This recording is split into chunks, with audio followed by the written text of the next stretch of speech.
But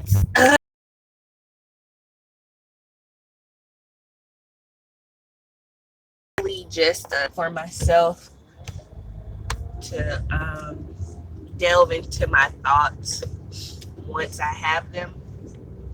But this is the easiest way for me to record them when I have them and to be able to keep them. But today I've been thinking, and I've been thinking about where the disconnect is and why I feel like I have to be a part of everyone's life that I love and care about. And when I say everybody, really I'm talking about my mom right now. I've been thinking about her a lot. Um, Me and my mom have had a tumultuous relationship from when I was younger all the way up until adulthood. And you know, every girl wants to have a good relationship with their mom. Uh, every woman that I know, you know what I'm saying? They want that love and that, validation from their mom and everything. And and I I had that mental breakdown a few weeks ago, and it was a lot. It was a lot, and I put out on Facebook, that I was breaking down because I honestly think that being more transparent about it helps me than how I used to deal with it and just keep it in. But um, my mom, she didn't call me. She didn't call me to check on me, and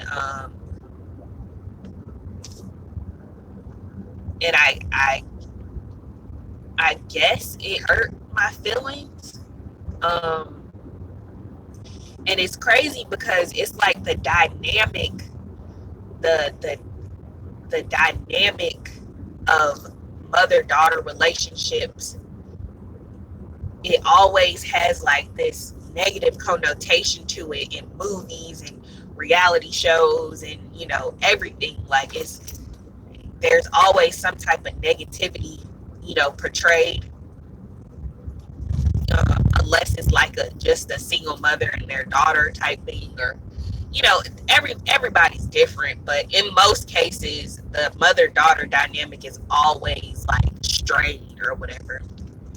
And I thought that once I got older and I could actually talk to her woman to woman,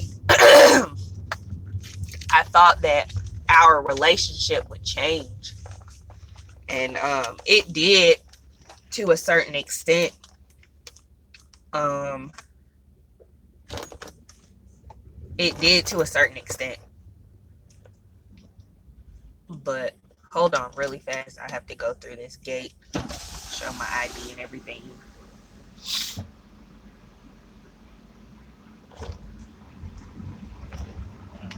Like it have kids on it?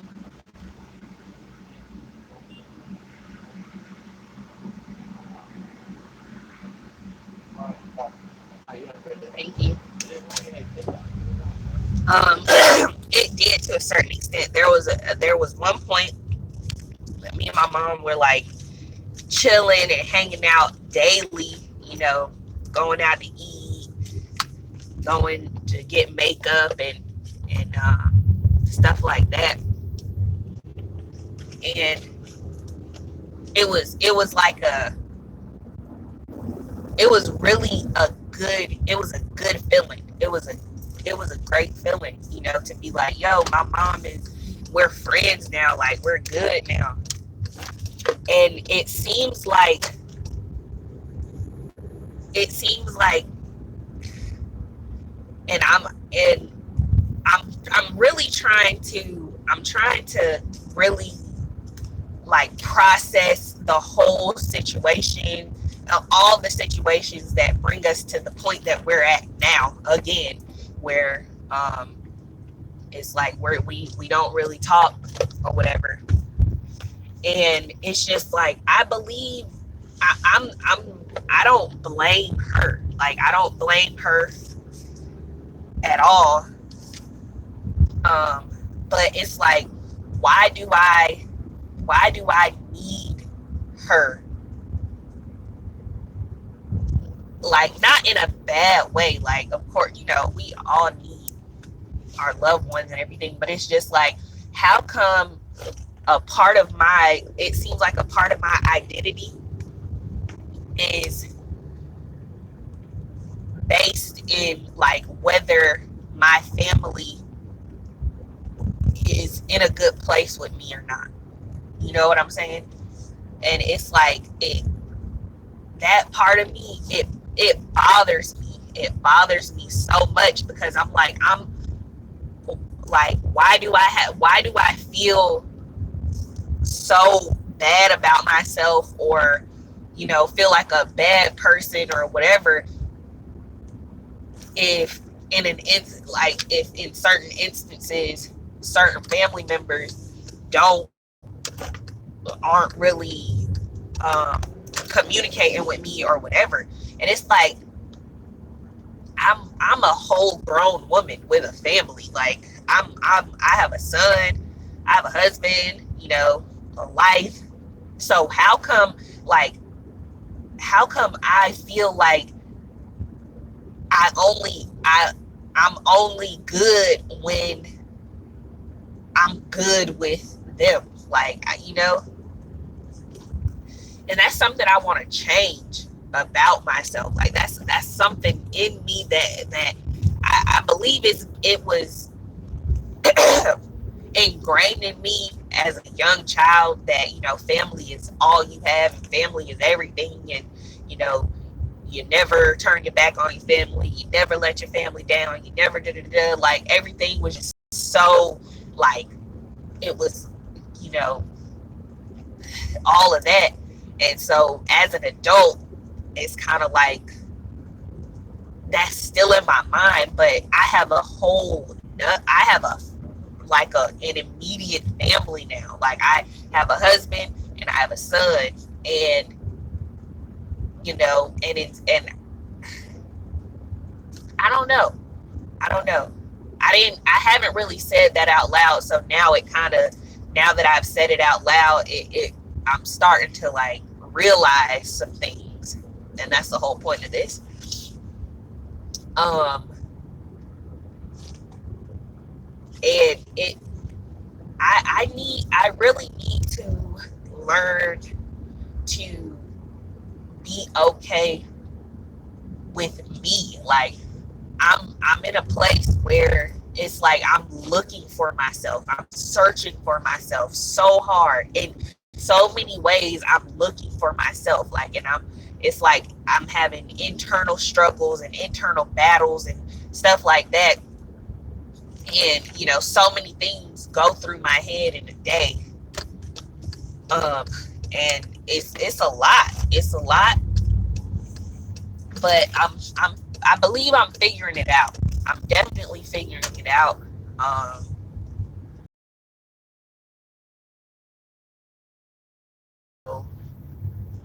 just how I want to be. Like, I had to start there and really be like, okay, so how do you want to be?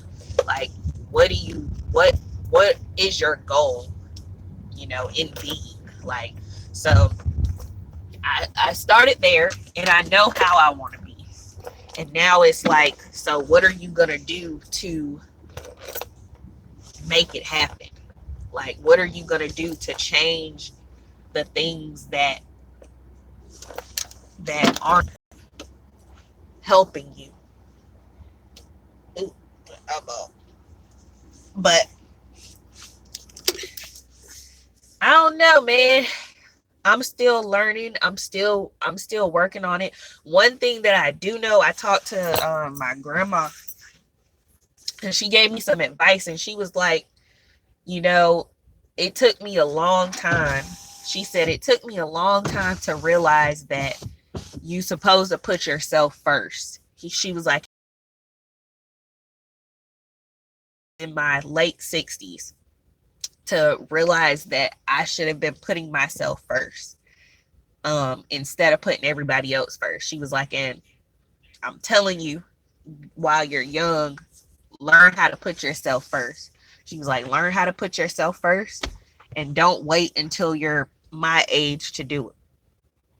And that's something that I've been talking to my best friend about often. Like, she continuously tells me, like, you really need to be selfish. Like, it's okay to be selfish, you know. And selfishness has always had just a black cloud of over it in my mind. And so I'm working on it though. I'm working on it. I'm working on what works for me, what's good for me, like what makes me feel good, instead of what makes this one, that one, and that one feel good. Like, that's something that I'm working on. Um and I'm working on accepting myself, my appearance, and things like that. Like, I know in videos y'all can tell, like, I have a lazy eye, and that has been a insecurity of mine forever, like forever. But now I'm just like, I've kind of accepted it. I'm like, it is what it is. I ain't really, I'm not really tripping about it like I used to. Um, but now it's just like my body, my skin, things like that. Now those are the things that I'm working on, just learning how to accept, and just evolving mentally. Like, that's my goal. That is one of my goals in life, is to continue to mentally evolve, um because that's so important to me. And yeah. And and then I've been trying to do this thing where, like, don't reach out to people. Like, just don't reach out to people, because I always reach out to everybody. Like, I tend to always be the first person to be like, hey, how you doing? How's life going? Blah blah. Like, I tend to be the person to do that. And like, I've actually talking to my baby brother. He's just like, I look at it like, the phone goes both ways. So if you really care about me, you'll hit me up if you want to talk to me. Like, and he's like, I don't like when people are like, you don't never hit me up, or you don't never da da da. And he's like, because who are you? Why are you so important to where I have to hit you up? Instead of, if you think about me, if you're thinking about me, why don't you, call me or text me or whatever? So I really, I'm not gonna hit anybody up, and I'm just gonna see who hits me up. You know what I'm saying? And the crazy thing is, most of the people, uh, it is mostly my family, honestly. Like, you know, basic, not too many. I have like one, two. I have maybe like four friends that I talk to consistently. Um, but and it's crazy because I was like, you know what, I'm it was kind of a test to see, like, okay, who really cares about me. I don't know whether that's like, I don't like to label certain things, because I was gonna say, I don't know whether that's like immature or whatever, but it's not. It's just, it was something that I needed to help me realize and understand that people actually do care about me.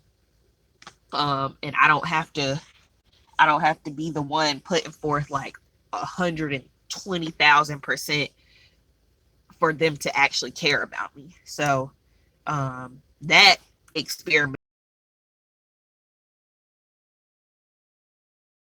one person. But I'm learning, y'all. I'm learning and I'm growing and I'm learning how to allow myself to feel and allow myself to express how I feel. And it's a it's definitely a struggle sometimes. It's definitely a struggle. Um Balancing, like trying to figure out what the balance is. But you know, I've really been trying to be very gentle with myself and say like one thing at a time. Just one thing at a time. Like that's all you can do is one thing at a time and not stress over things that you can't control. And that's one thing that I'm definitely learning. Um Something else that's been not stressing me out, but bothering me is I'm trying to figure out what my undertones are. Like, what are my undertones? So that I can, cause it's starting enough to work up when he gets back. And I've been, trying to figure out makeup and stuff like that. And I'm just like, I put on, I wanted some new makeup. And I'm just like, all right, it feels like I'm back at the freaking drawing board because now I don't know what my undertones are. And I've been doing researching it and looking at people on YouTube like, okay, her skin looks like mine, so what are hers and da da da. But it's just like I don't know. I'm starting to side with neutral. I think I have neutral undertones because they said like if you look in a white light and you look at the hues of like rosy hues or golden hues or both, then you have like a neutral undertone. So I think I'm neutral, but I gotta go to like the makeup store. I just don't like people touching. It's crazy. I know it's crazy, but I just don't like people touching me. I don't like people in my face, and they gotta be in your face to do your put match you and all that. And I just don't. I don't like it. I don't like it. I really don't. Um, but yeah, that's something I've been like, what am I like? What am I? What are my undertones? But that's about it. But yeah, this is July 2nd, 2018, and this is what I've been thinking about this morning.